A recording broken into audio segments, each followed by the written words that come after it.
Vai falar de cultura de inovação. A gente tem a honra de apresentar aqui o CEO do Sírio-Libanês, o Paulo Nigro. Seja muito bem-vindo, Paulo. Vamos falar de saúde aqui Que bom, e, sobretudo, de inovação, né? prazer. Paulo, para a gente começar a nossa conversa, o que a gente vem de uma pandemia, né? E que ofereceu alguns desafios, inclusive em tecnologia, Uhum. sobretudo para a medicina, etc. O que o Sírio está trazendo de cultura de inovação e aprendizado da pandemia para as iniciativas futuras do hospital? Realmente você está colocando algo que foi um divisor de águas, né? Para a humanidade. Acho que não apenas para o Sírio. O Sírio respondeu à pandemia de uma maneira impressionante. A mobilização que aconteceu naquela casa foi algo incrível. E com muito orgulho a gente pode dizer que, né, nós temos 9.500 colaboradores Aham. e 6.000 médicos no nosso corpo clínico. Então é uma população de mais de 15 mil pessoas. Graças a Deus nós não perdemos ninguém na pandemia. Nossa, que legal. Olha que Não coisa linda. perdemos sequer um colaborador. E isso não foi à toa. Foi a forma, né, o modelo de assistência que se criou, que permitiu uma performance e o resultado do desfecho, porque quando você tem o teu colaborador protegido e motivado, a assistência muda de patamar. E tivemos, pouca gente sabe disso, mas o menor índice de mortalidade devido à Covid e pós-Covid do Brasil e um dos menores do mundo. Poucas casas no mundo tiveram, mesmo nos Estados Unidos, um resultado como a gente teve. Então a gente fala disso com muito orgulho. E eu tenho procurado falar, porque muitas vezes a gente fica com vergonha de falar números, a gente falando da gente mesmo. Mas eu acho importante falar da qualidade da ciência da medicina no Brasil.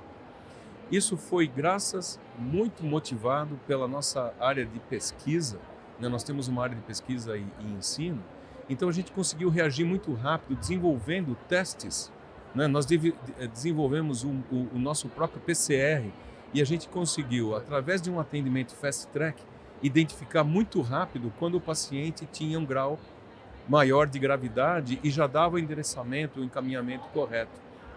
Então, quando se fala em tratamento precoce, muitas vezes fica pensando que tratamento precoce é dar um tipo de remédio. Não, o tratamento precoce é você identificar e você submeter a um tipo de assistência e tratamento que evita com que a doença progrida. Então, isso foi muito importante. O segundo grande aprendizado, e aí a gente entra no mundo digital, foi algo que vocês já sabem há muito tempo. Quando se fala em telemedicina, em telesaúde, vocês têm ideia há quantos anos já existe telemedicina no Sírio? Não, eu experimentei pela primeira vez durante a pandemia, mas Então, não já foi existe há 15 anos. minha nossa. Foi um termo que começaram a usar agora, assim, né? Mas aí Exato. tem a questão de regulação também, né? Não estava tão... Bravo, você matou a charada. É, Já existe há muitos anos, isso estava sendo utilizado, por exemplo, médicos do Sírio-Libanês utilizavam telesaúde e telemedicina para conversar com outros médicos de outras cidades, outros países, né? De outros centros de referência de saúde, para discutir, por exemplo, um caso de um paciente. É o que eles chamam de tumor board, por exemplo. Um caso de doenças oncológicas, e você juntava por telemedicina pacientes e médicos para discutir um caso específico. Só que isso era permitido porque estava entre as batas brancas. um colegiado de Né? especialistas, né? É. Aí vem uma pandemia que coloca tudo de cabeça para baixo. O que acontece? Você não tinha profissionais de saúde suficientes para atender uma avalanche que ia entrando nos prontos-socorros e muitas vezes o paciente estava distante. E aí se abriu para a telemedicina e algo que estava represado há 15 anos foi realizado em um mês. E aí o processo regulatório é passado por cima, porque você está salvando vidas, né? Você está fazendo o primeiro atendimento de forma digital. E aí você consegue dar um encaminhamento para um especialista e você consegue acompanhar digitalmente esse paciente.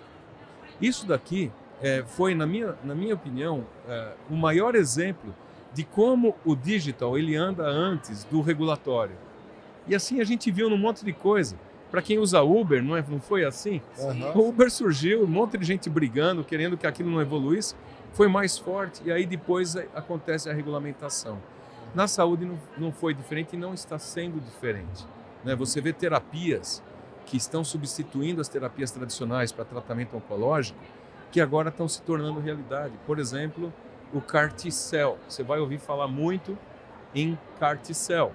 CAR T-cell é uma forma de tratar um paciente oncológico com aquilo que é ele mesmo, né? Você tira o sangue do paciente, você trata a célula e devolve para o paciente, essa célula tratada é que vai combater o câncer. São coisas que estão acontecendo, que não eram regulamentadas e que agora estão sendo utilizadas de forma abrangente.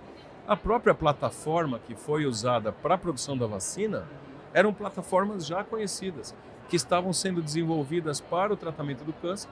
E quando vem uma avalanche dessa, tem a plataforma, vamos usar para desenvolver a vacina.